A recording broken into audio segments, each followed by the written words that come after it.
Merci, Madame la modératrice.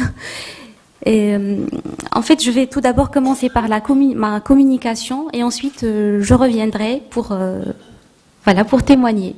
Alors, dans la présente communication, j'essaierai de mettre en évidence la vision de Fatima Mernissi sur le voile, surtout après une période de crise que le monde arabo-musulman a traversée, qui est bien entendu la première guerre du Golfe.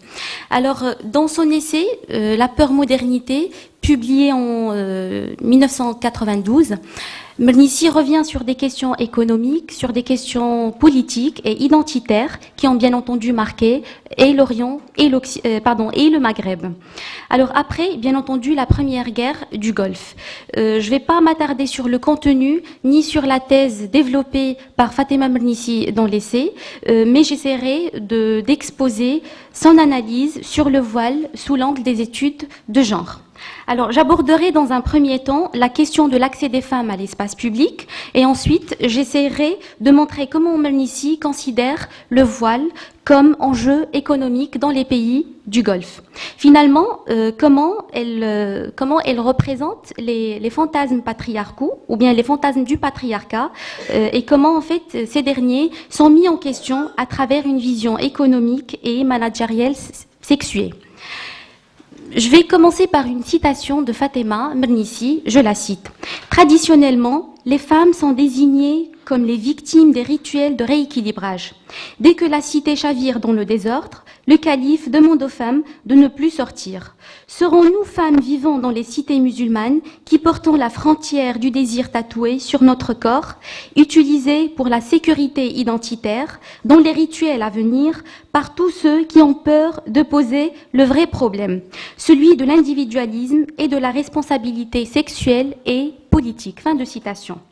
Alors les femmes comme catégorie sociale sont considérées en fonction de la différence sexuelle. Et c'est dans ce sens que Mernissi se pose la question sur la responsabilité politique et aussi sur la responsabilité sexuelle.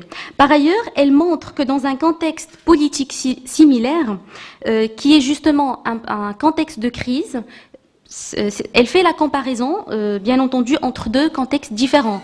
La guerre du Golfe et une crise qu'a connue le monde arabo-musulman auparavant. Alors, dans un contexte similaire que celui décrit dans la citation, le comportement des femmes musulmanes a changé. À ce moment-là, elles se sont appropriées l'espace, elles se sont soulevées contre la crise, qui est bien entendu la guerre du Golfe, à travers des manifestations dans beaucoup de capitales des pays arabo-musulmans. Alors, ce changement qui s'est opéré au fil du temps démontre que l'identité féminine et l'identité masculine et leur perception ne sont pas statiques, c'est-à-dire elles ne changent pas. Voilà. Alors après, voilà, elles changent. Alors après toute étape transitoire, les avancées ou les reculs en matière de genre dépendent essentiellement de la construction de la différence sexuelle. S'appuyant sur une approche historique, Joanne Scott, qui est une historienne, sociologue et qui a fait beaucoup d'études sur les études de genre, elle affirme qu'il s'agit d'un dénominateur commun à toutes les sociétés. Elle donne par exemple, la Renaissance et la Révolution française. Elle met ainsi en évidence le lien entre le genre et la politique, je la cite, « Les femmes ne deviennent visibles dans la sphère politique à cause de leurs différences qu'à partir du moment où on les exclut en raison de leur sexe. La différence sexuelle est donc l'effet et non la cause de l'exclusion des femmes. » Après alors toute étape transitoire, les avancées ou les reculs en matière de genre dépendent essentiellement de la construction de la différence sexuelle. S'appuyant sur une approche, s'appuyant sur cette approche, on va aussi montrer que Fatima Mernissi attire l'attention sur les liens unissant le genre et la politique dans le monde arabe et les envisage à partir de la démocratie, de la citoyenneté et de la modernité. Je la cite. Les femmes arabes n'ont pas peur de la modernité parce que celle-ci est une occasion inespérée de construire autre chose que cette tradition qui pèse. Fin de citation. Alors, loin de toute polarité conceptuelle, la modernité est un tremplin permettant aux femmes d'acquérir plus de droits. En d'autres termes, elle arrive au statut de sujet de la loi. Il est cependant remarquable que la citoyenneté à laquelle les femmes aspirent, comme le montre Fatima Mernissi, est fragmentaire, c'est-à-dire elle pose des problèmes de conformité avec les mentalités. Et malgré l'acquisition de l'éligibilité et de la représentativité, même si elle est timide, les femmes sont considérées dans l'espace public et notamment dans le champ politique comme l'autre, l'étrangère. Et cette contradiction qui se trouve à l'intersection du théorique et du pratique s'accorde à la notion de citoyenneté, surtout formelle, c'est-à-dire lorsque les droits formels de la citoyenneté obtenus par les femmes ne sont pas traduits par une égalité économique et sociale. La citoyenneté alors n'a pas modifié les normes qui faisaient des femmes des êtres différents. Dans l'essai de Mernissi, Mernissi dévoile cette notion à partir de deux positions, la volonté des femmes et les intentions des dirigeants. Je la cite, « Leur préoccupation est la femme qui jouit et exerce tous les privilèges visibles de sa modernité, tête nue et cheveux au vent, voiture et sac à main, avec papier d'identité et surtout passeport personnel. La femme qui dérange est celle qui ne se contente pas de figurer sur le registre familial. La femme qui dérange est celle qui ne se... la femme qui dérange, en fait, c'est celle qui ne figure pas dans le registre familial ou qui permet au mari de voter à sa place. » Fin de citation. Alors le taux de femmes diplômées, le taux de femmes universitaires et de femmes actives ne se traduit pas au niveau du marché, malheureusement, du travail et des instances politiques. Les stratégies, bien entendu, déployées pour affaiblir ce dynamisme s'appuient sur le genre comme une façon première de signifier les rapports de pouvoir. Et cette notion de pouvoir détermine les comportements et les mots qui les signifient. Là, je passe aux enjeux économiques du voile. C'est dans ce cadre, c'est-à-dire le cadre que j'ai cité au début, que l'identité de genre se situe au centre, bien entendu, des politiques publiques de certains pays musulmans, notamment la Tunisie, et de la géopolitique de l'Occident, plus précisément. C'est ce que Mernissi explique dans l'un de ses scénarios prédictifs. Bien entendu, dans la peur modernité, je la cite. Les États occidentaux utilisent leur influence pour maintenir le statu quo et renforcer leur légitimité, c'est-à-dire jouer la carte intégriste. Les femmes doivent porter le hijab et les forces progressistes se calmer et prier. Investir dans la ta'a, l'obéissance. Fin de citation. Alors la relecture de Mernissi laisse apparaître deux questions que le genre traverse de bout en bout. L'identité du genre, c'est-à-dire l'identité féminine et masculine, est instrumentalisée au profit d'une situation politique donnée. Par conséquent, qu'il s'agisse des retombées des conflits militaires ou politiques, ou d'excuses justifiant la présence occidentale dans des territoires arabes, la question du genre est déterminante. Par ailleurs, dans ce scénario, Mernissi montre la variabilité des stratégies de l'Occident qui changent d'une période à une autre. Alors, dans un premier temps, il y avait la nécessité de changer les sociétés colonisées. Ensuite, il est passé au maintien du statu quo des sociétés qu'il contrôle toujours, les sociétés colonisées. Le voile et l'obéissance relèvent donc d'une codification comportementale des femmes et des hommes. Au début du XXe siècle, les Occidentaux se sont opposés à cette structure qualifiée de traditionnelle. Et je cite encore une fois Mernissi. Les puissances coloniales ont souvent justifié leur conquête par la prise en compte du traitement réservé aux femmes. Par contre, vers la fin du siècle, les Occidentaux, ou bien les colonisateurs, profitent des mêmes mécanismes qu'ils ont jugés auparavant discriminatoires. Il semble intéressant de rappeler que le voile est un concept, bien entendu, sociologique complexe. Il est, dans la peur modernité, il est associé à la notion de frontière, la séparation de l'espace en privé et en public. Il devient aussi un élément très important dans la construction de l'identité féminine. Il joue également le rôle d'un marqueur physique. De plus, il relève d'un flou définitoire dans la mesure où il est difficile bien entendu, de le définir. Alors, en raison de la multiplicité des paradigmes qu'il implique.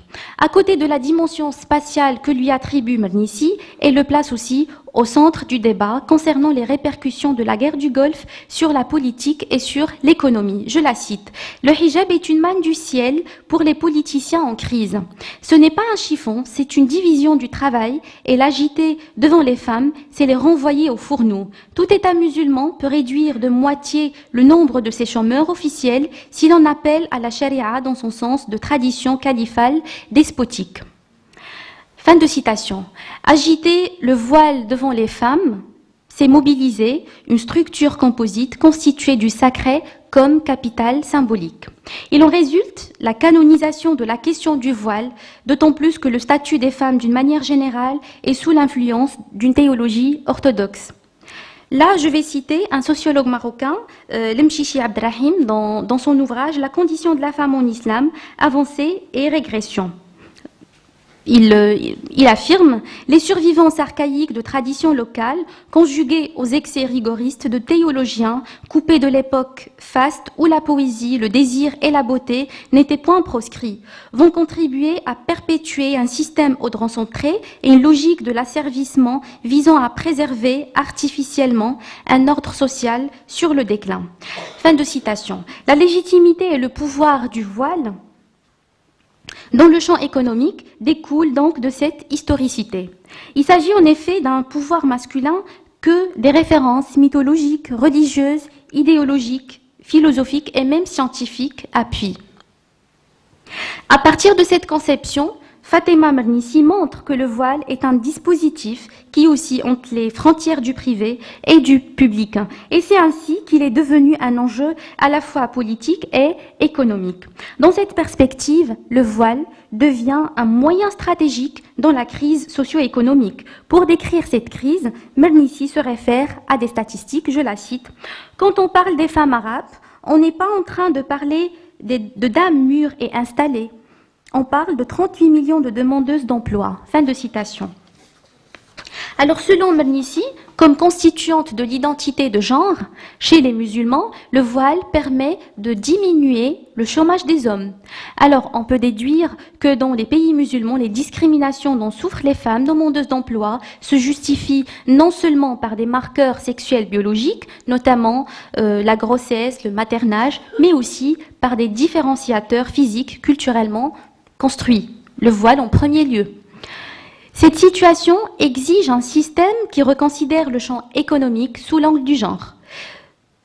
Je cite encore une fois une étude sociologique. Les politiques familiales ont un impact fort sur la construction de l'activité et du chômage des femmes. Le rôle de l'État apparaît donc important dans la division sexuelle du chômage et de la précarité. C'est dans ce sens que Mernissi analyse les orientations genrées des politiques publiques en matière d'emploi. Ces mesures débouchent sur le maintien des rapports de pouvoir entre les hommes et les femmes, et l'indépendance financière de ces dernières est donc un élément essentiel dans les rapports de genre. À partir de là, la stratégie que Mernissi examine est un va-et-vient entre le patriarcat et la politique.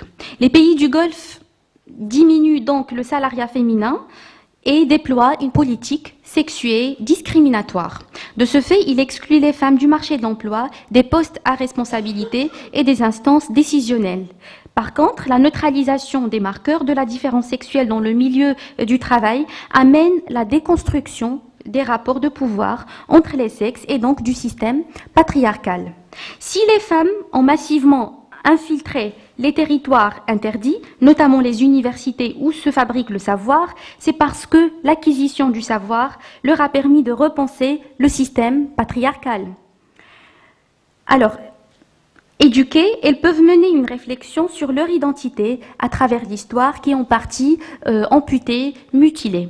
Je cite encore une fois Fatema Mernissi, « La Jahiliya, c'est-à-dire la période pré-islamique, est le temps qui échappe à la conscience. Ce temps qui ne doit pas être soumis à la connaissance est effrayant parce qu'on risque d'y rencontrer tous ces visages réprimés de la violence. » Et ici, elle fait référence aux déesses Ellet et El-Uzza.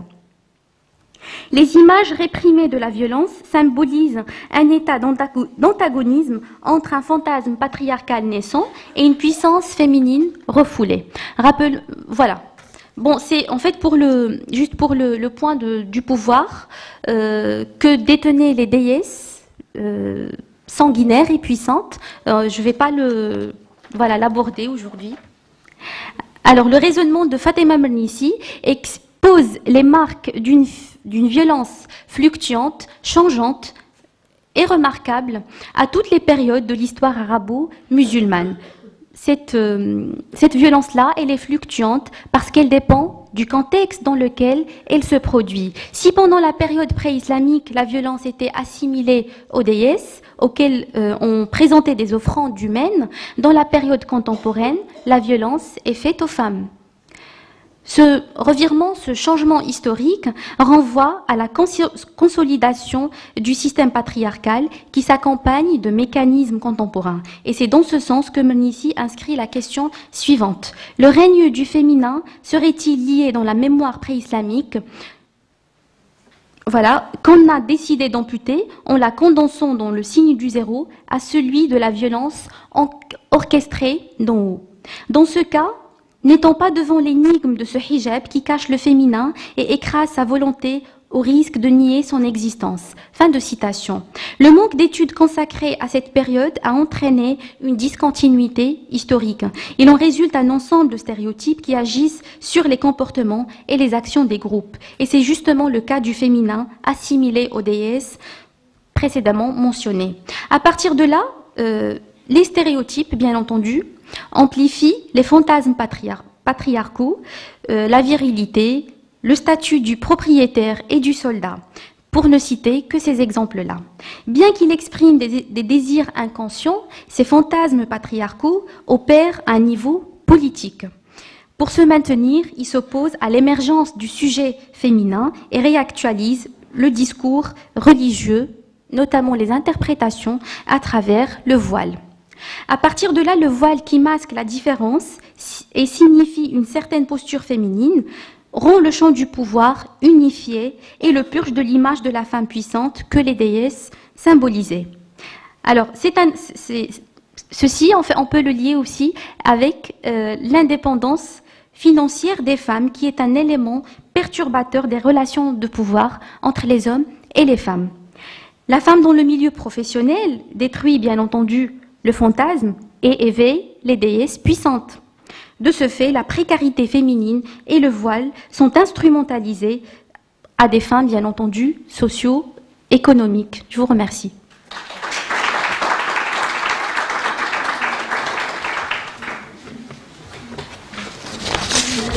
Oui.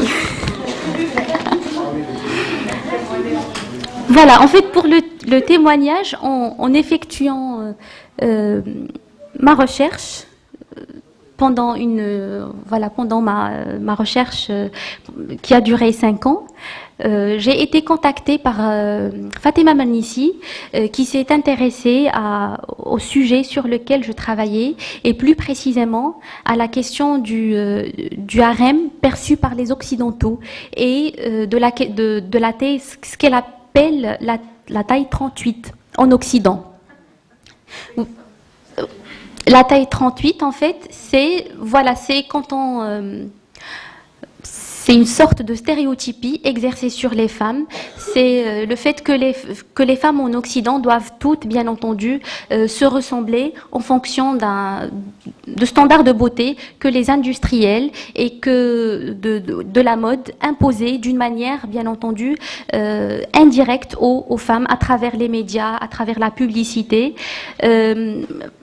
Fatima Mernissi a été...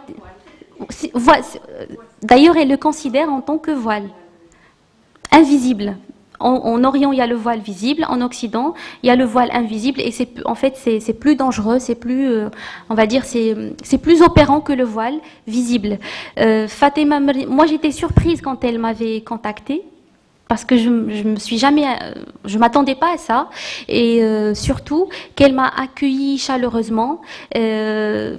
elle encourage, comme vous l'avez dit, Madame Fatna Bouih, elle encourage les jeunes et elle était soucieuse d'ailleurs de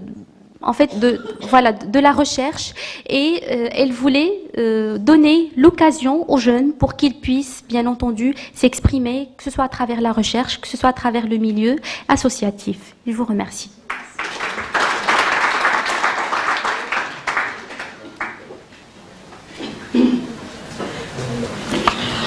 Merci Hanan pour cette analyse intéressante sur le voile comme concept sociologique complexe, très complexe en effet. Donc elle a interrogé, Hanan, la vision de Mernissi sur le voile. Elle a expliqué comment l'instrumentalisation du voile constitue véritablement un enjeu économique dans les pays du Golfe, en particulier après la guerre du Golfe. Voilà, nous allons passer maintenant à notre troisième intervention de la matinée, celle de Madame Emmanuelle David, qui est étudiante chercheur à Sciences Po Bordeaux. Ses recherches portent sur les intersections politiques entre l'espace de la cause des femmes et l'espace artistique au Maroc. Je lui donne la parole. Le titre de sa communication, de son intervention, c'est « De la rahma à la praxis intersectionnelle pour une épistémologie bienveillante appliquée au sein des sciences sociales ». Et Madame David a la parole.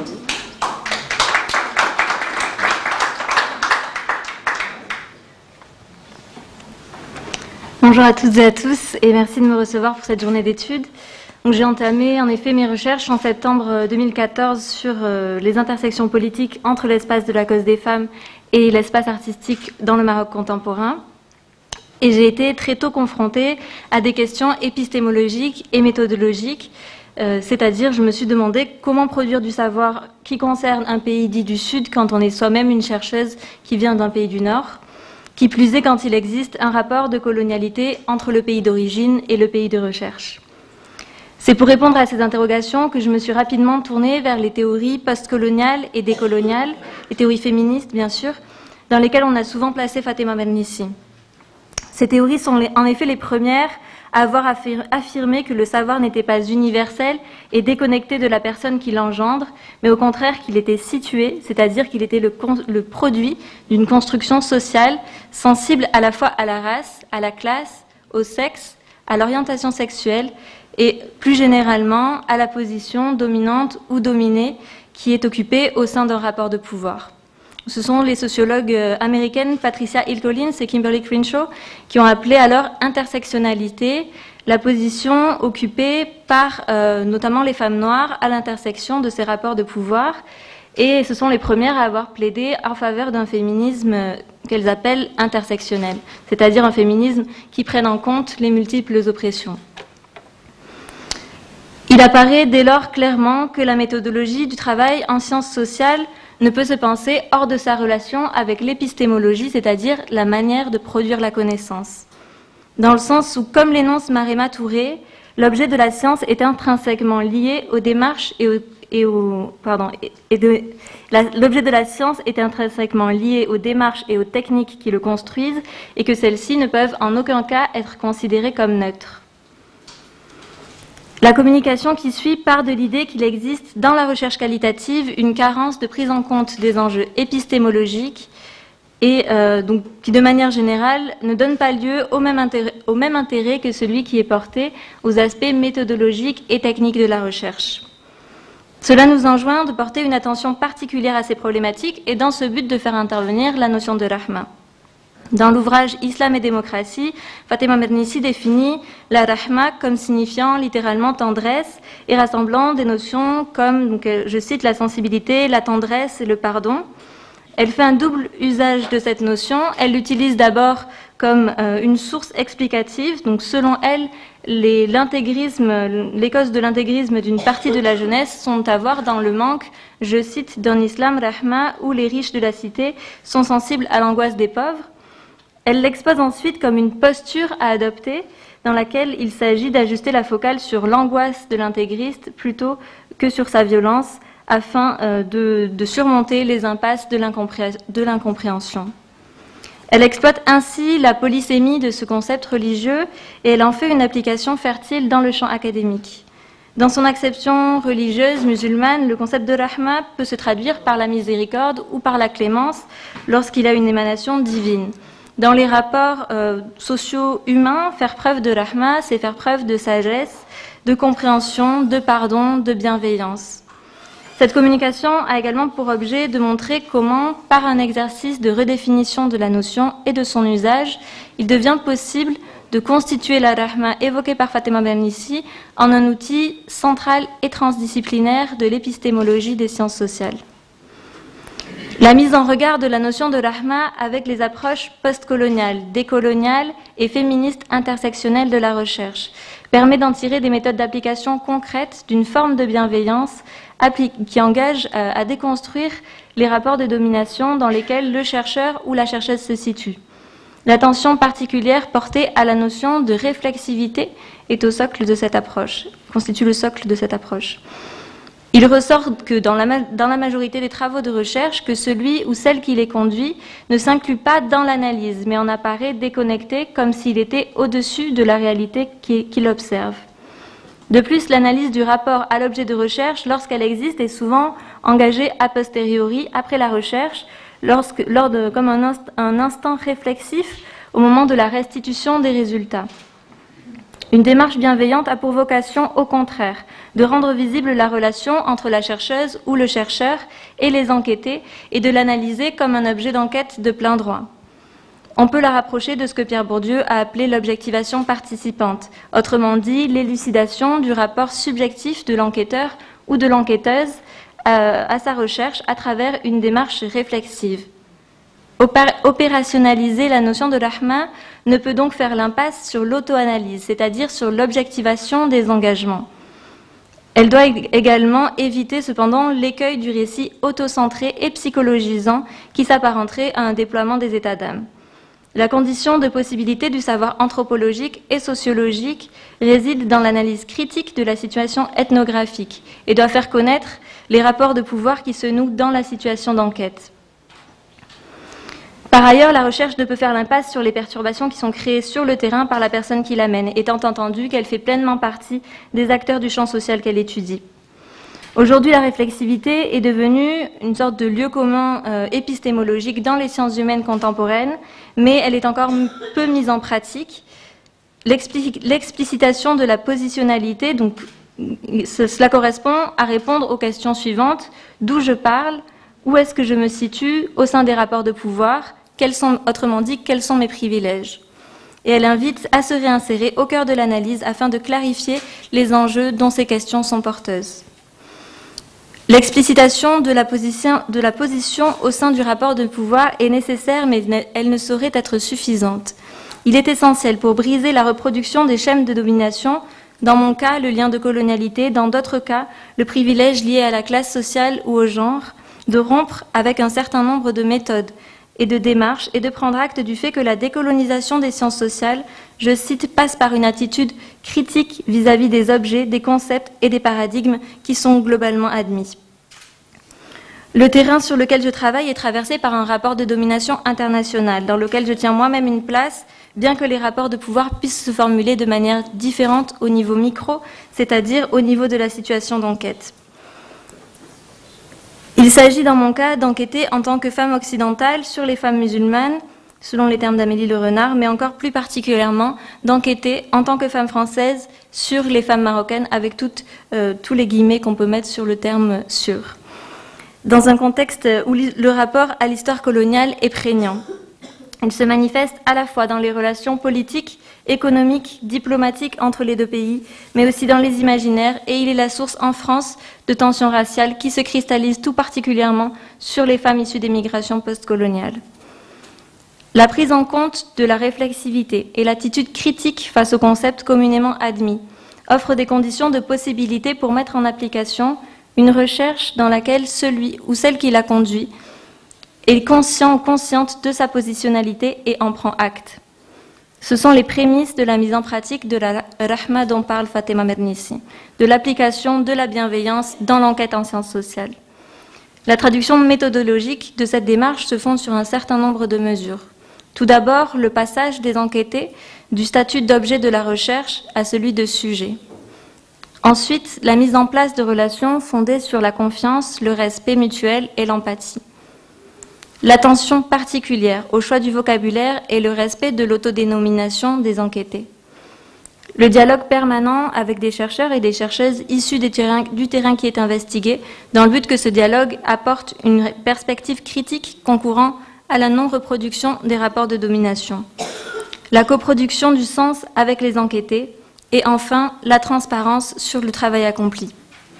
Une approche éthique respectueuse, Rahma, s'inscrit également dans une réciprocité et implique le retour au terrain du fruit de la recherche, dans le but de partager les résultats avec ceux et celles qui ont aidé à les obtenir.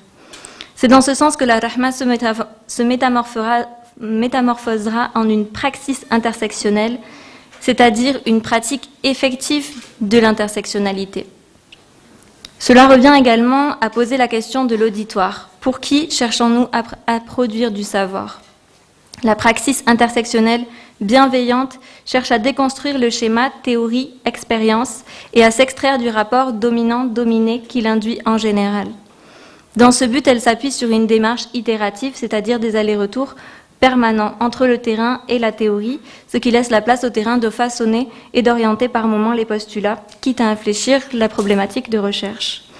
Dans mon cas, l'une des artistes que j'ai rencontrées lors de mon premier terrain m'a transmis une ouverture sur les cultural studies, les post-colonial studies et les subaltern studies, ce qui démontre que les enquêtés ne font pas que co-construire le sens, mais co-construisent aussi la réflexion, l'épistémologie, la posture et la scientificité. Pour conclure cette présentation, l'analyse de la notion de Rahma et de son application en sociologie, puis plus largement dans les sciences sociales, témoigne de la plasticité du concept et de sa valeur heuristique pour l'épistémologie de la recherche. Elle permet également de dépasser les divisions entre les féministes du Nord et les féministes des Suds, grâce à une approche compréhensive qui tient compte de la position de chacun et de chacune au sein des rapports de pouvoir. Les féministes décoloniales l'ont montré, nous n'avons pas les moyens de renoncer à la sororité. Mais comme pour citer Marema Touré, pour être durable et pérenne, cette sororité ne saurait reposer que sur la compréhension mutuelle et sur le respect des intérêts différentiels des unes et des autres. Ce que nous enseigne enfin Fatima Mernissi, c'est notre capacité d'agencéité, c'est-à-dire qu'à notre échelle, nous pouvons changer l'ordre des choses, proposer d'autres solutions qui tiennent compte des rapports de domination et qui bousculent l'ordre de nos cheminements méthodologiques afin de tendre vers une science inclusive et bienveillante. Je vous remercie.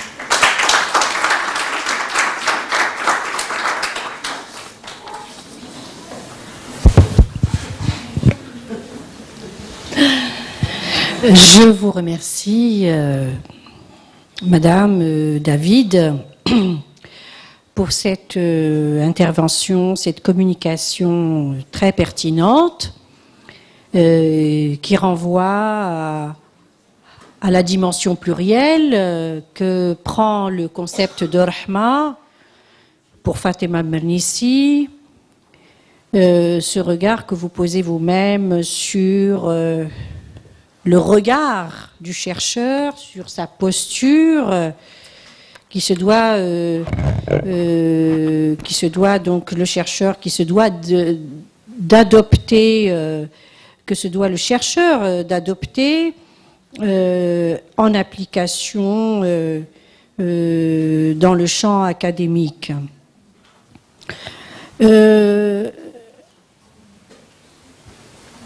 Ce matin, ces trois interventions étaient très importantes et très intéressantes dans la mesure où elles ont soulevé des questions clés posée, qui se pose dans la société marocaine, mais aussi dans le champ des sciences sociales. Nous avons pu voir comment nous interroger à travers ces interventions sur le rôle des femmes dans le champ politique. Nous avons aussi eu l'occasion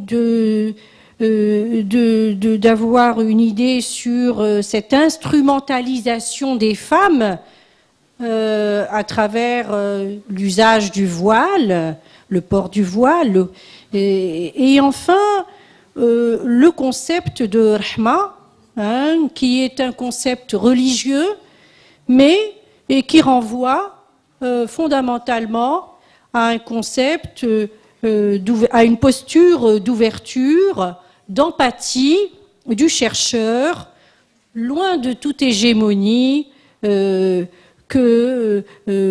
qui ne lui ôte en rien de sa scientificité. C'est-à-dire, adopter cette posture rahma, ça ne veut pas dire être en contradiction avec la science. Et ça, c'est vraiment très intéressant de le soulever, de l'avoir soulevé aussi ce matin. Donc, nous allons entamer le débat. Je pense que nous avons 11h15, 11h30, 15 minutes de prévu. Il est midi moins 5, donc voilà, je pense que jusqu'à écart, on peut discuter. Voilà, donc la parole est à la salle et voilà, toutes les questions sont bienvenues.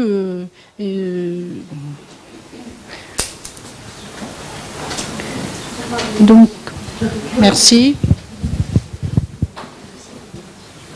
Donc des problématiques importantes qui méritent bien que l'on s'arrête sur ces questions.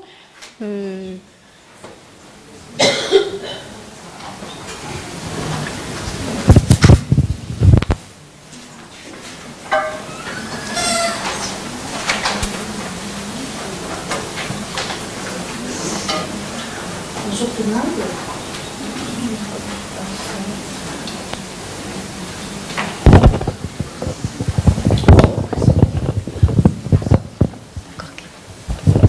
Bonjour tout le monde, donc je me présente, Madame Idrissi Wafa, je viens de l'université Sidi Mohamed Ben Abdallah de Fès. J'étais très ravie d'être parmi vous et surtout d'écouter ce plat consistant, c'était alléchant, on a beaucoup appris en fait de vos interventions. J'ai une toute petite remarque pour Madame Emmanuelle à propos de la démarche scientifique qu'on adopte normalement dans la recherche. C'est vrai, vous avez soulevé une problématique très intéressante. D'ailleurs, c'est ce qu'on suit en fait. Quand on est scientifique, on cherche l'objectivité, on cherche à être neutre, on cherche à travailler les données d'une façon, je dirais, rationnelle. Mais jusqu'à quelle mesure le chercheur peut se contrôler et sachant que quand il fait une recherche sur terrain, une enquête, il est soumis à une certaine subjectivité, c'est-à-dire il fait le tri de façon inconsciente, il cible son corpus. C'est un choix quand même, c'est de la subjectivité, moi je trouve, c'est vrai, c'est de la subjectivité. Donc jusqu'à quelle mesure on peut imposer certains critères objectifs pour que la recherche se fasse dans les meilleures conditions? Merci.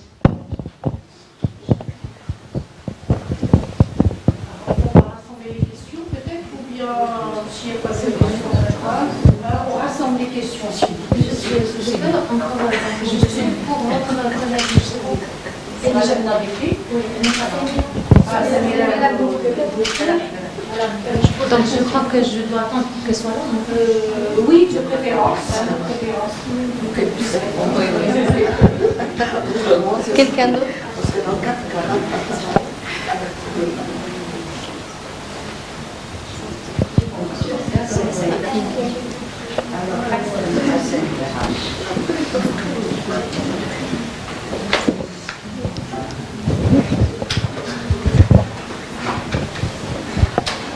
Bonjour tout le monde, Hassan Baha, journaliste du magazine Citadine et le site d'information Maroc Inc. et Kenzi+.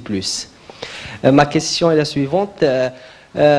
Dans quelle mesure peut-on dire ou affirmer que les études et les recherches de la sociologue Fatima Al-Mernissi ont participé à l'évolution du statut de la femme marocaine? Merci. C'était bref et concis.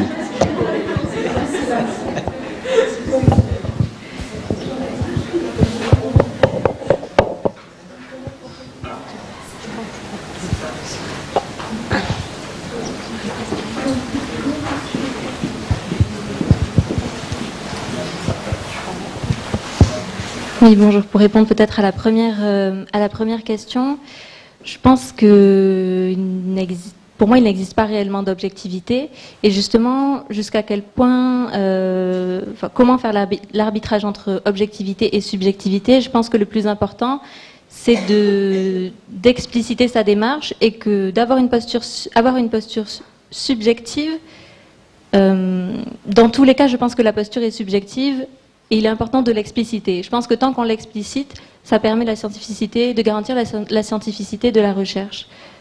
Donc je pense que c'est le plus important d'expliciter sa position, sa posture, sa positionnalité, plutôt que de se penser comme objectif, alors qu'en réalité, l'objectivité n'est jamais réellement neutre. Et voilà, je pense que si ça répond à votre question, à votre... Peut-être sur la question de Hassan Bara.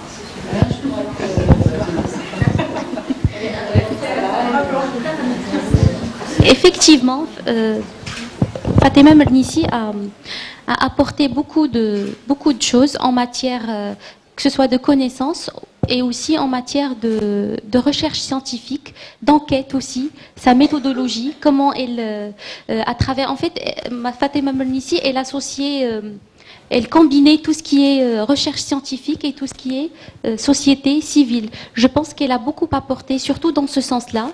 Et il y a bien entendu d'autres aspects qu'elle a développés par rapport à sa vision du monde arabo-musulman. Sa vision, bien entendu, qui est critique, et aussi sa vision du monde occidental. Parce qu'elle a beaucoup critiqué le statut des femmes, même en Occident, surtout dans le harem et l'Occident, dans lequel elle revient sur des questions majeures. Et là, actuellement, on remarque que même le monde occidental, il est conscient de ces problèmes-là que j'ai cités là tout à l'heure par rapport au corps féminin et les standards de beauté imposés par un certain nombre d'industriels de la mode à travers les médias, à travers voilà, la publicité. Voilà.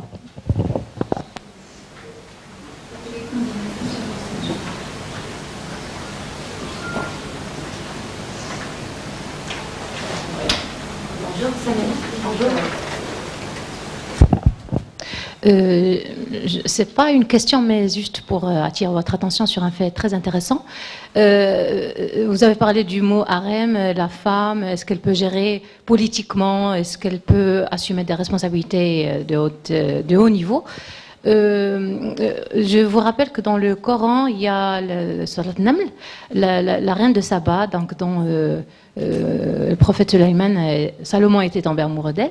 Et puis, c'est-à-dire, elle était reine, elle gérait un peuple, elle concertait avec son peuple. Il y avait beaucoup de critères positifs qui peuvent, je dirais, enlever ou encore émousser ce caractère stéréotypé et ces préjugés qu'on a sur la femme. À mon avis, la femme, elle peut assumer des rôles aussi importants que l'homme, et cela depuis belle lurette. Donc ça n'est pas d'aujourd'hui, non, mais ça date quand même d'un bout de temps. Si on cherche dans la théologie, si on cherche dans les cultures très ancrées dans l'histoire, la femme a toujours occupé un rang social, politique qui l'égalise à l'homme. Donc là, c'est juste une petite remarque.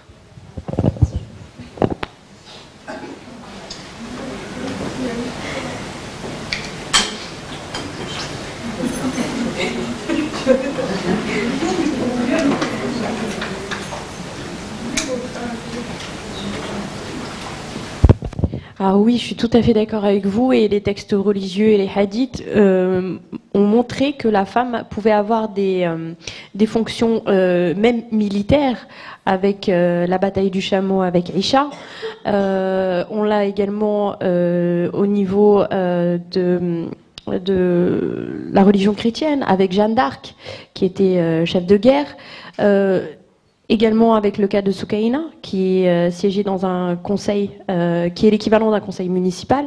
Donc, effectivement, de tout temps, la femme a occupé des postes de responsabilité, mais l'homme, par nature, voilà, a toujours essayé de mettre la femme au rang de secondaire. Alors que la religion, dans l'islam, la femme n'a pas ce rôle secondaire, elle a un rôle de complémentarité. Et même lorsque l'homme se présente comme quelqu'un de fort ou un dirigeant politique, toujours à ses côtés, on trouve une femme. Les grands leaders politiques, les grands dictateurs avaient toujours à leur côté une femme. Certaines crises politiques ou même...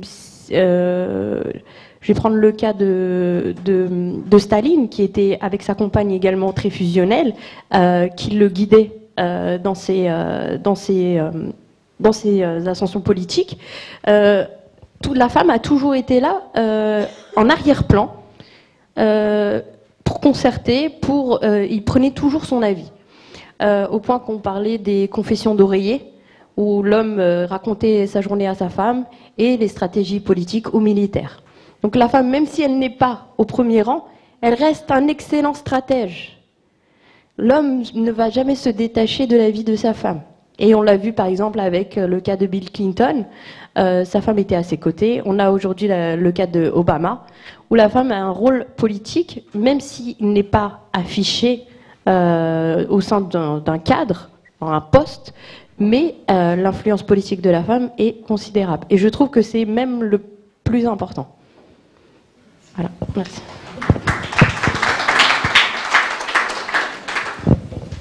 D'autres questions ?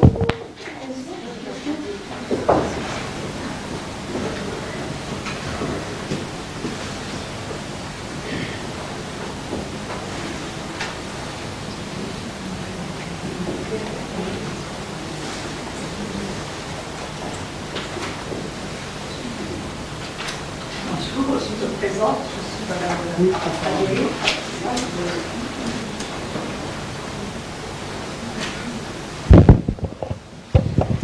Madame Pradéry, je suis professeure de droit à l'ISCAE et j'ai eu le plaisir aujourd'hui d'assister à des conférences très intéressantes relatives bien sûr à notre ancienne collègue Fatima Mernissi qui a été d'une grande utilité à la femme. Et je reprends la question du journaliste qui se pose la question, est-ce qu'elle a été d'un apport pour la femme marocaine? Je crois que Fatima Mernissi, elle a été une des premières personnes à se poser des questions à propos de la femme et de sa présence dans la société. Parce que jusqu'à maintenant, je dirais, avant même que Fatima Mernissi se penche sur le problème, la femme, elle était cantonnée dans son rôle de femme d'intérieur, de mère d'enfants et de femme de maison. Donc ça aussi, c'est très important. Et je crois que Fatima Mernissi a eu le mérite quand même de nous faire prendre conscience du rôle qu'on peut jouer et que nos filles, plus tard, pouvaient jouer aussi dans la société actuelle. D'ailleurs, on le voit très bien, puisque les femmes, maintenant, sont en dehors du cercle familial. Elles sortent, elles travaillent, elles ont des postes de responsabilité. Donc ça, pour la question de l'apport de Fatima Mernissi. Et je reviens là aussi à la question de Madame qui a donné l'exemple de la religion. Et puis elle a dit dans le Coran, il y a la reine Saba qui avait joué un rôle très important. Moi, je me pose la question, est-ce que la reine Saba, elle est de religion musulmane, catholique ou autre? Donc je pense que ce n'est pas le cas. Ceci d'autre part. Donc c'est pour ça que je dis.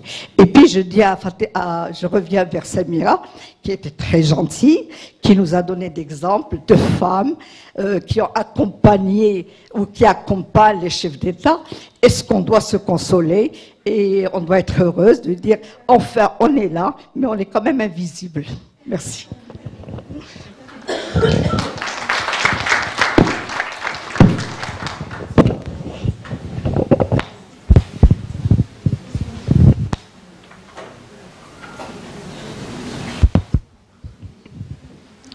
Fatema Mernissi a toujours posé les questions qui fâchaient. C'est ça. Et en fait, et de manière, oui, qui fâchait, qui dérange, et c'est souvent de manière faussement naïve, faussement candide, hein, qu'elle pose les plus grandes questions qui fâchent, comme celle qu'elle posait donc dans les tout premiers mots du harem politique. Une femme peut-elle commander les musulmans? Ne serait-ce que poser cette question-là, c'est tout le livre déjà qui est écrit en posant cette question, et une question fondamentale que nous vivons constamment sur le pouvoir. Quel pouvoir aux femmes? Hein, et ça fait depuis l'indépendance, par exemple, du Maroc, que cette question est posée, et les femmes ont du mal à accéder au pouvoir. Et donc c'est ça, en fait, la pertinence, la subtilité, la finesse d'esprit. Il ne faut pas oublier que le harem politique a été censuré. Et ça, je ne sais pas si ça a été dit. Mais en tout cas, il ne faut pas l'oublier. On l'oublie, on a l'impression qu'elle a écrit ce livre-là aisément, mais non, je pense qu'il a été censuré au moins pendant 25 ans. Hein, et comme ça, un jour, on l'a retrouvé, je ne sais plus dans quelle collection, Poche ou Flammarion, je ne sais plus, on l'a retrouvé en librairie comme ça, sans prévenir, alors qu'on l'a photocopié pendant au moins 25 ans, on l'a photocopié dans toute l'université marocaine, au niveau national, et donc... voilà, c'est dire toute l'importance. Bon, ben, c'est vrai que... Il a été sanctionné jusqu'à la fin de sa vie à cause de ce livre. Oui, parce que c'était des questions de religion, ce lien à la religion. Et on a vu tout de suite avec l'intervention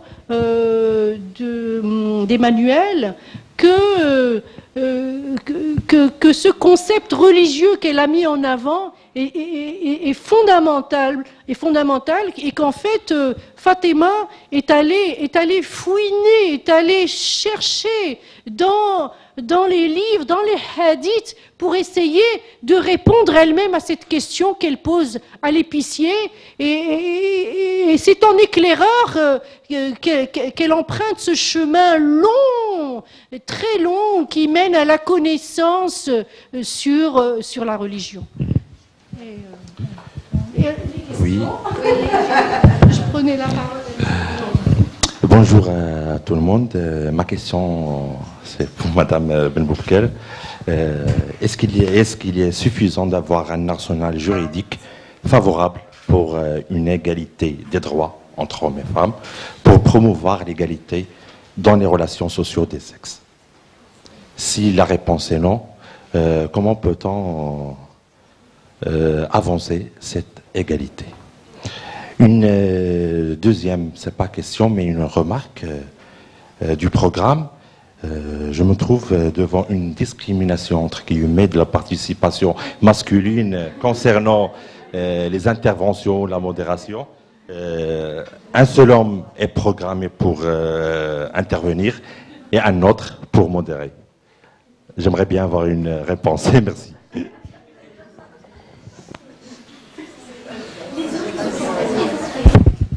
Alors, concernant la promotion de l'égalité des sexes, le choix de la législation est, à mon sens, le plus optimal. C'est ce qui a été fait également en France avec la notion de parité qui a été mise au rang de valeur constitutionnelle. Ça a été fait également dans la Constitution marocaine de 2011, avec la promotion de la parité entre l'homme et la femme et la création d'une autorité visant à garantir et à promouvoir l'égalité homme-femme. La parité, c'est un long chemin. En France, la parité homme-femme dans les entreprises commence à s'ancrer.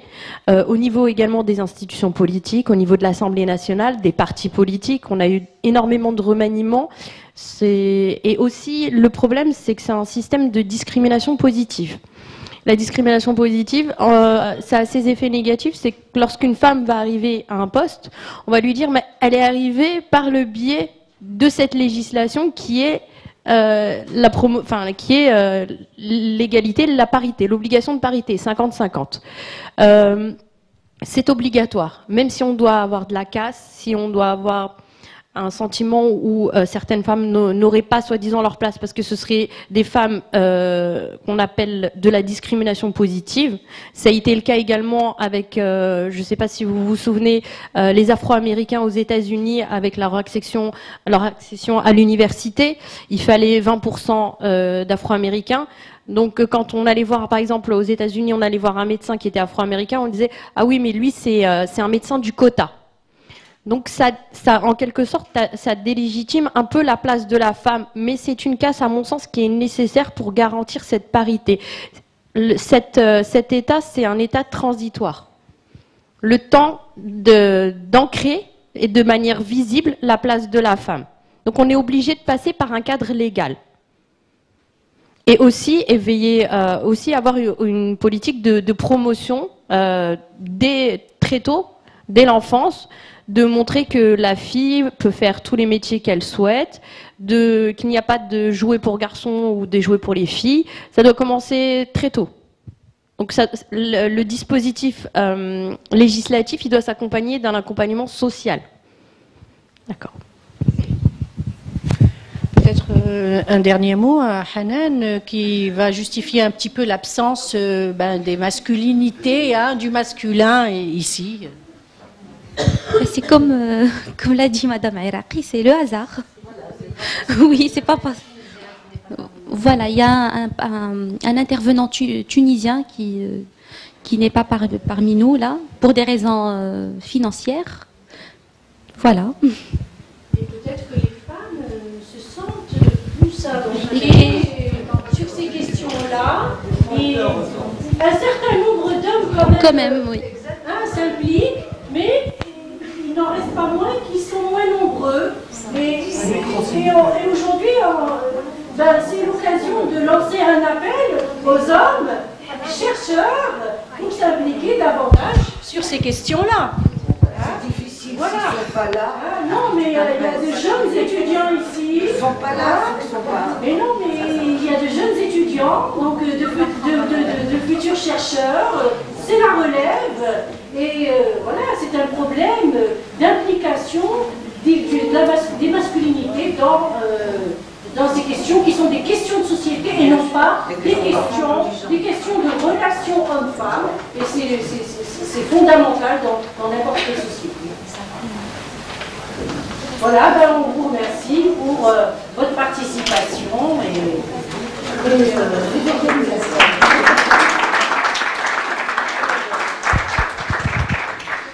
On passe à un deuxième axe qui sera modéré par professeur Sabah Khawa. Le deuxième axe, il s'intitule « Rêve de femme, de la sociologie au récit ».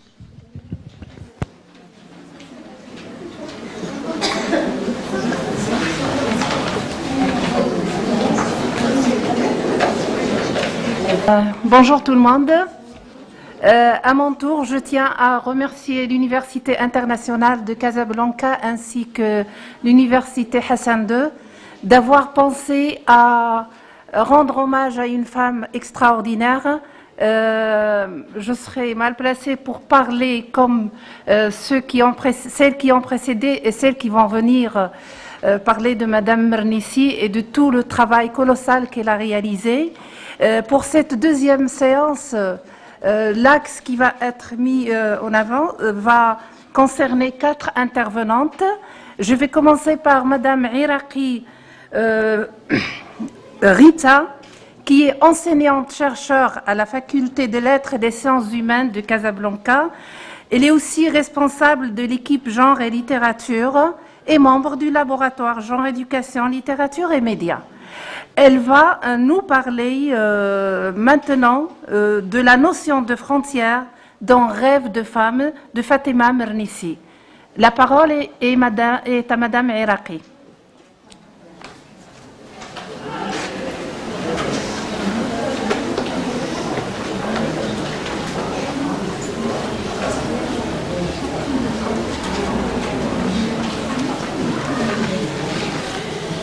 Est-ce que je peux fermer ?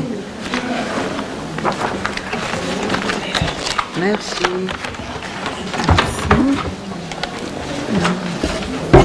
Donc je prends mes notes.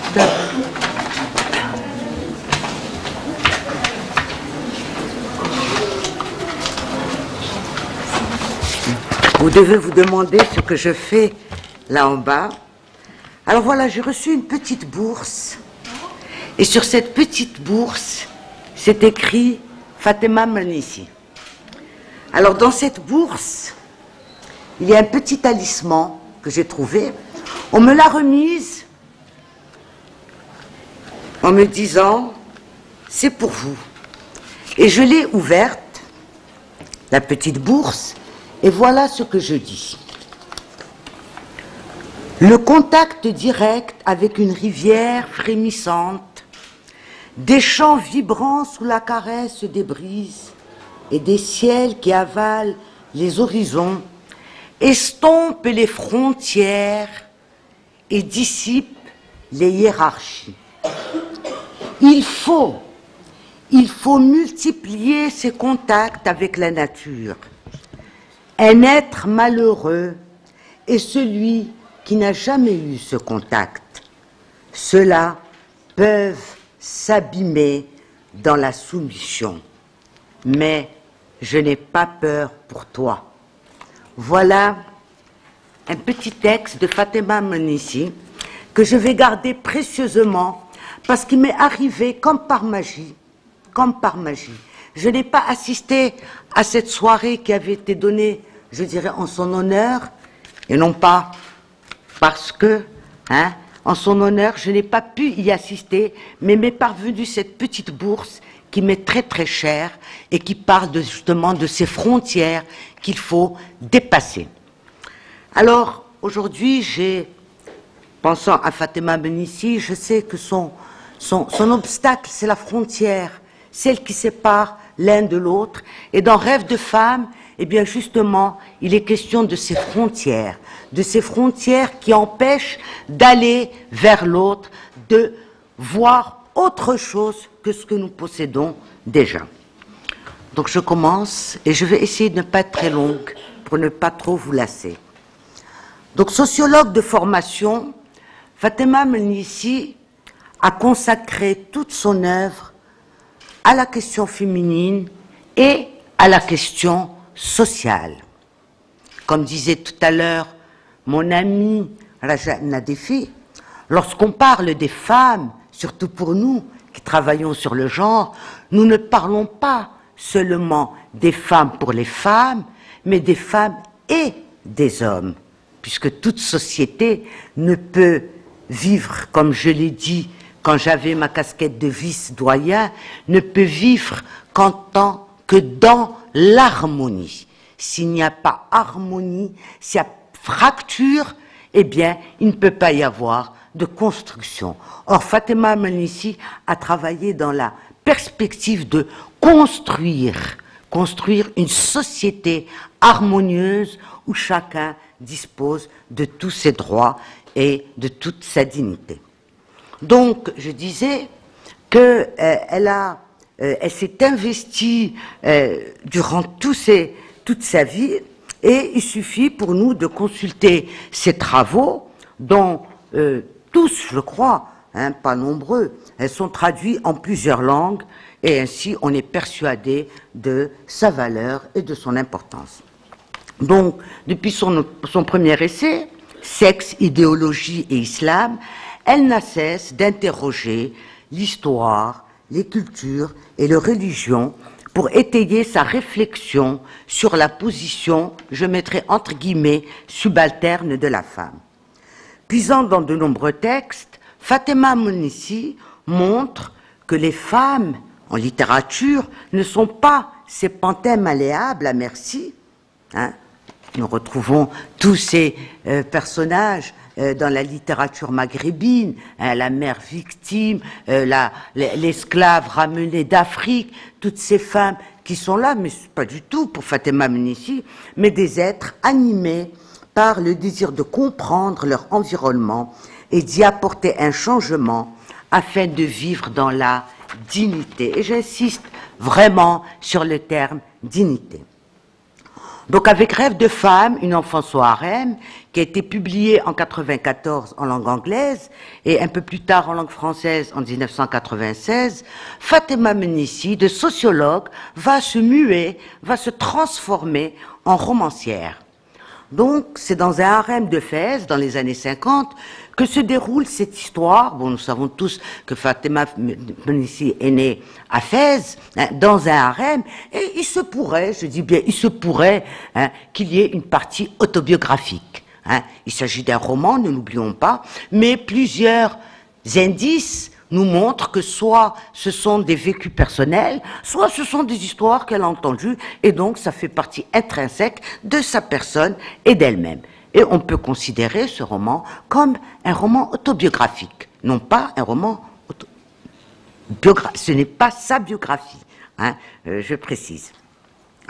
Donc l'héroïne, qui porte aussi le prénom de Fatima, nous introduit dans un espace où le cloisonnement est de rigueur.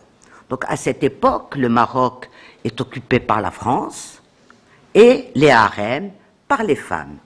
Comme le précise l'auteur dans ses notes de fin de roman, il s'agit d'un harem domestique, c'est-à-dire du regroupement sous le même toit du père, de la mère, des frères, du grand-père et souvent de ces femmes, disons, délaissées, entre guillemets, laissées pour compte, que sont les veuves, les célibataires ou les vieilles personnes. Donc la particularité de cette grande famille est de vivre en association selon des règles territoriales bien précises. Donc chaque groupe, vous connaissez ces grandes maisons qu'on retrouve aussi bien à Fès qu'à Marrakech que dans toutes les grandes villes. Donc chaque groupe dispose d'une partie de la maison selon une répartition orchestrée par le maître des lieux.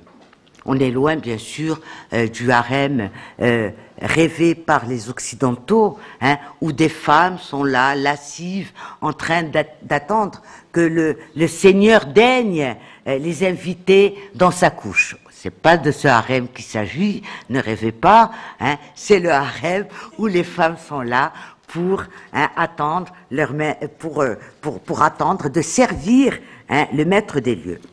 Donc le choix du harem, et là je parle en tant que littéraire et non pas en tant que sociologue, qui m'ont impressionné tout à l'heure.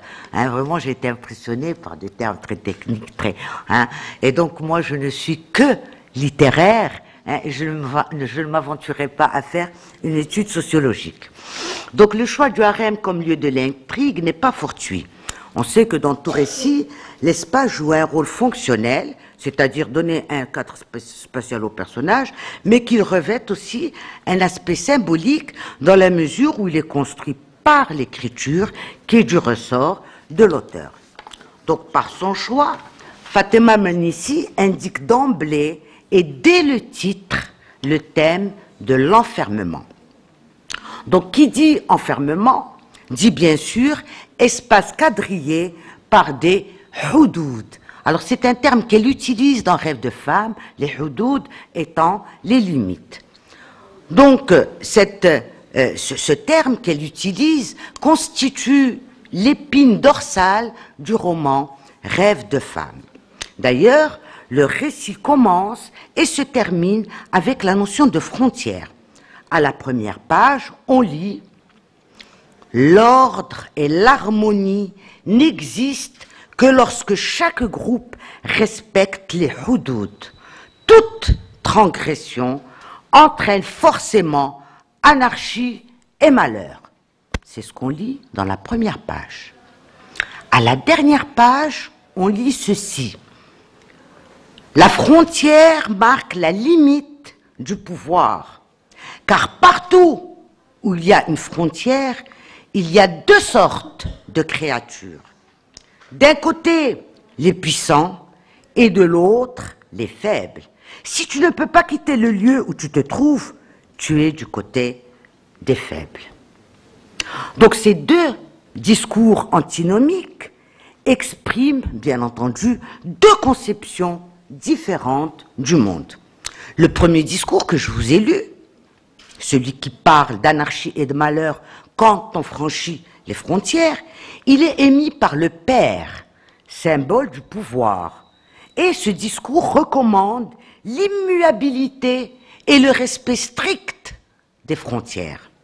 Le second, en revanche, qui invite à bousculer les frontières pour être du côté des forts, émane curieusement de Mina, l'esclave, symbole de la faiblesse, qui appelle, elle, au décloisonnement et à la transgression des limites.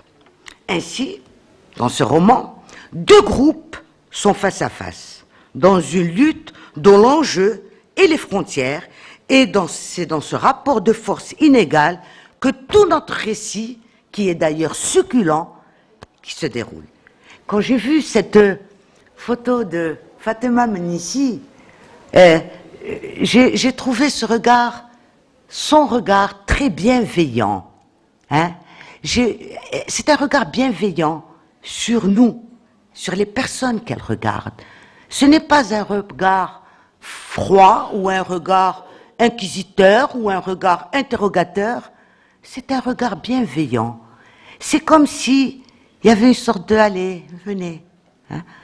Et en lisant le roman et en repensant Rêve de femme, c'est le regard qu'elle devait avoir lorsqu'elle a écrit Rêve de femme.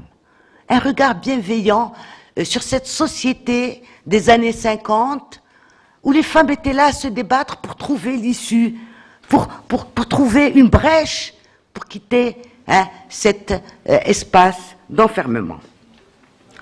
Donc je disais qu'il y a deux groupes, deux rapports de force. Donc d'un côté, on a le groupe qui maintient les frontières fermées, et de l'autre, celui qui s'efforce ou qui essaie de les ouvrir pour un meilleur vécu. Donc comme le dit justement Fatima Mernissi dans son essai qui a été cité tout à l'heure, La peur modernité, les femmes ont toujours su que le futur est dans l'abolition de la frontière et que l'individu est né pour être respecté et que la différence est enrichissante. Abolir les frontières, bouleverser l'ordre établi, aller à la rencontre de l'autre, telle est l'entreprise menée par les femmes de notre récit, avec pour toute arme, pour seule arme, leur désir endigué par un despotisme ancestral.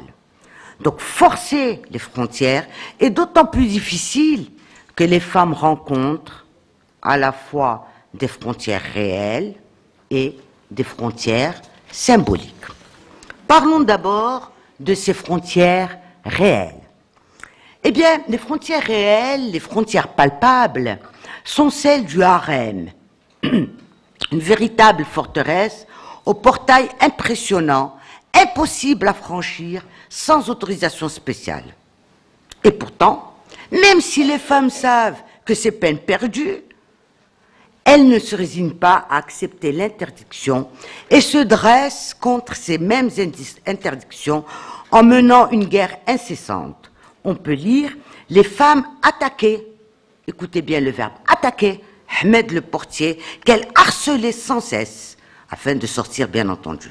Sortir des murs, voir ce qu'il y a à l'extérieur est un fantasme pour ces guerrières en but à la loi intransigeante du harem.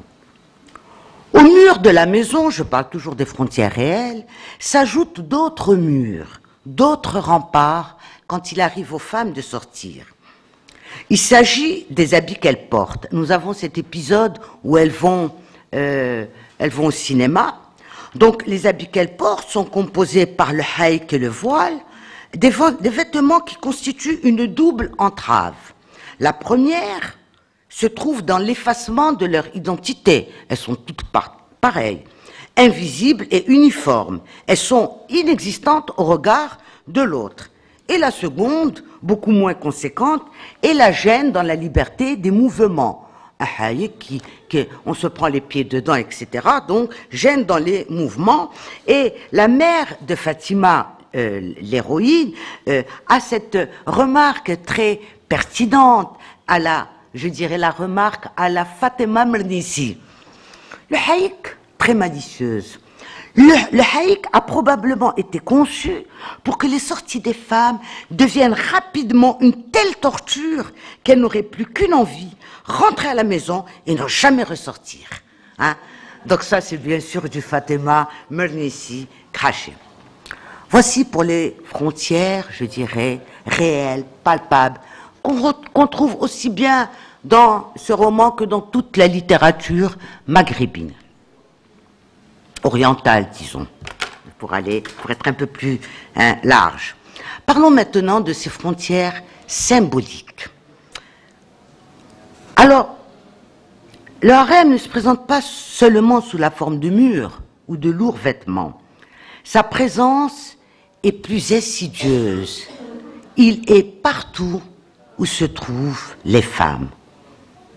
À titre d'exemple, dans la ferme du grand-père, le grand-père Tiazi, qui est situé à quelques kilomètres de Fès. C'était une tradition dans la ville de Fès que les familles nobles aient une ferme quelque part dans laquelle ils avaient là, disons, 3e, 4e et parfois 5e et 6e épouse et quelques dizaines de concubines. C'était une tradition. Hein. Plus il y avait de concubines, bon, 4 épouses c'était presque normal, hein, mais plus il y avait de concubines dans les fermes aux alentours de Fès, et plus on était respectable. Concubines ou esclaves, bien entendu. Donc dans la ferme de ce fameux grand-père Tiazi, hein, qui est situé à quelques kilomètres de Fès, il n'y a ni mur ni portail. Les femmes circulent à l'aise. Alors, Fatima Mernissi nous montre ces personnages qui montent à ce cheval, qui se baignent dans la rivière. Et pourtant, il s'agit du harem du grand-père, du seigneur Tiazi. Donc cette liberté est apparente, elle est factice, car les femmes dans cet endroit isolé sont soustraites au regard des étrangers. Donc les murs sont là, ils sont invisibles. L'étranger n'a pas le droit de pénétrer dans l'enceinte de cette ferme. Et aucune de ces femmes ne s'aventurera à dépasser les limites de ce qui est convenu au risque de déroger aux règles des houdoud.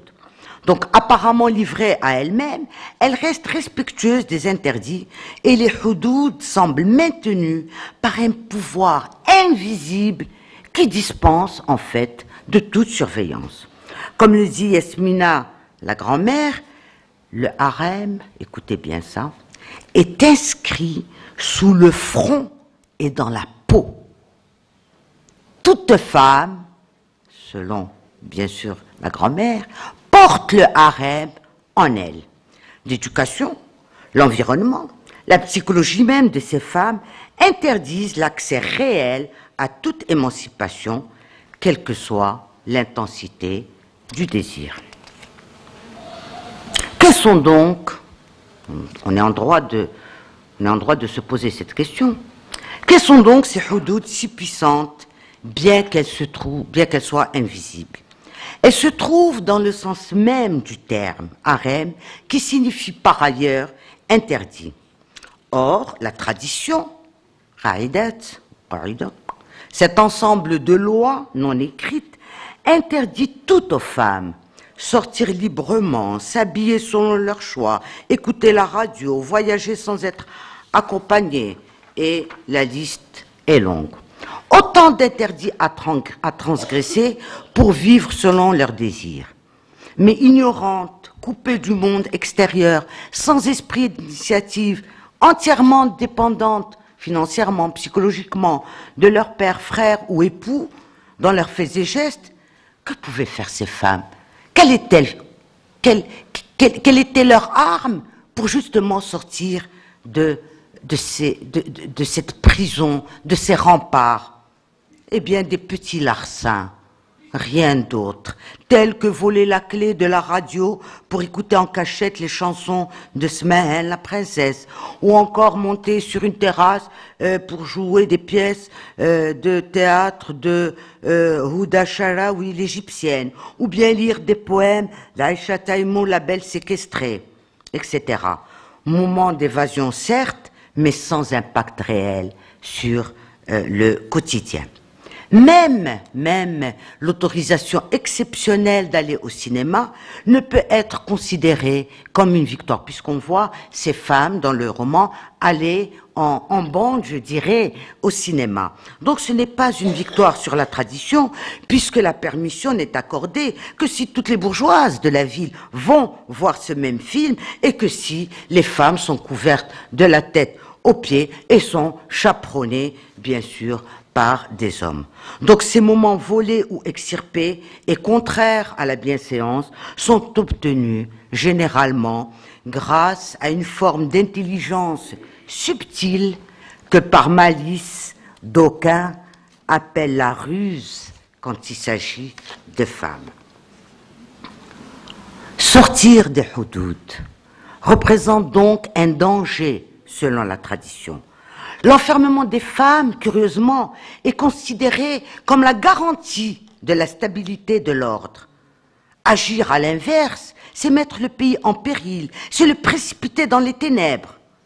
Telle, et bien sûr pas la mienne, la position de ceux qui défendent ces lois, ces qaïdas, ces lois non écrites, comme la grand-mère, l'Allamani, qui veut préserver son rôle de dépositaire de la tradition. Et voici ce qu'elle dit. Si les femmes étaient libres de courir les rues, bizarrement, les hommes s'arrêteraient de travailler, car ils ne penseraient qu'à s'amuser. Les femmes sont déjouées, puisque les hommes, s'ils les voient dans la rue, veulent s'amuser. Voyons voir. Et un peu plus loin, elle dit, si l'on veut éviter la famine, les femmes doivent rester à leur place, c'est-à-dire à la maison. La famine. Quand c'est qu'il y a la famine? Lorsque les gens ne travaillent pas, ou bien lorsqu'il y a une malédiction. Dramatisation à l'extrême de la perspective de la liberté des femmes. Parce que enchaînées, elles sont aux yeux de la tradition celles qui maintiennent l'ordre et la survie du groupe. Alors, puisqu'il y avait impossibilité de sortir, comment avions-nous fait pour sortir? Donc sortir des houdoud pour les femmes se présente donc comme une mission impossible, ou quasi impossible, face à la puissance adverse, la tradition. Mais c'est sans compter, avec un adjuvant de taille plus puissant que les pères, plus puissant que la tradition. C'est l'histoire. C'est l'histoire. Donc à cette période, comme je l'ai dit au départ, le Maroc est colonisé par la France. De nouvelles frontières sont installées au nord du Maroc, pas seulement au nord du Maroc, vers Tanger, le poste d'Abawa, mais également, qui séparait donc le Maroc du reste, mais également à l'intérieur de Fès. Il y avait une frontière des houdoud qui séparait la Médina de la ville nouvelle, qui était alors le quartier des Français. Ainsi, les pères qui détenaient le pouvoir absolu se sont sentis ébranlés par plus fort qu'eux. De dominants, ils sont devenus dominés, ne pouvant même plus circuler librement dans leur propre pays et leur propre ville. Et ça, c'est l'histoire. Pour libérer le pays de la domination étrangère, les nationalistes, notamment le parti de l'Istiqlal, commencent alors la résistance. Ils décident de s'approprier les mêmes armes que les colons, c'est-à-dire l'instruction, et ils vont instruire leurs enfants, garçons et filles confondus. Donc plus question d'envoyer les garçons seulement au Msid et les filles à, comment on l'appelait, la maison de la maîtresse, d'Al-Alma. C'est bien ça. On envoyait les filles dans une sorte d'école coranique également, Et donc des écoles modernes nationales vont ouvrir leurs portes, toutes les matières y sont enseignées, et les pères les plus conservateurs se voient obligés, par nationalisme, d'envoyer leurs filles à l'école pour qu'elles puissent s'instruire. Et Fatima Mernissi a fait partie, bien sûr, de ces élus. Donc, aucun père, à l'époque, ne pouvait refuser, surtout s'il était notable, d'envoyer sa fille à l'école, d'autant plus qu'à la même époque, le roi Mohammed V a fait ce fameux discours de Tanger, où sa fille est apparue entre guillemets nue, on dit, ça veut dire tête nue et habillée à l'européenne.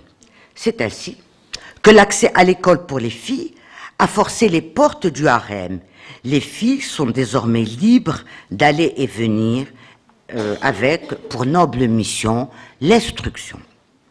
Parallèlement à l'école coranique, l'habit traditionnel est mis au rebut et troqué par des vêtements occidentaux, signe de la modernité et encouragé par les mères comme celle de Fatima. Alors la mère de Fatima dit ces phrases: « Si tu veux être moderne, exprime-le dans les vêtements que tu portes, sinon tu te retrouveras enfermé derrière les murs. » Et un peu plus loin, « Ne te couvre jamais la tête. Il ne sert à rien de se couvrir la tête et de se cacher. Ce n'est pas en se cachant qu'une femme peut résoudre ses problèmes. » Terme de la mère du personnage Fatima. En conclusion,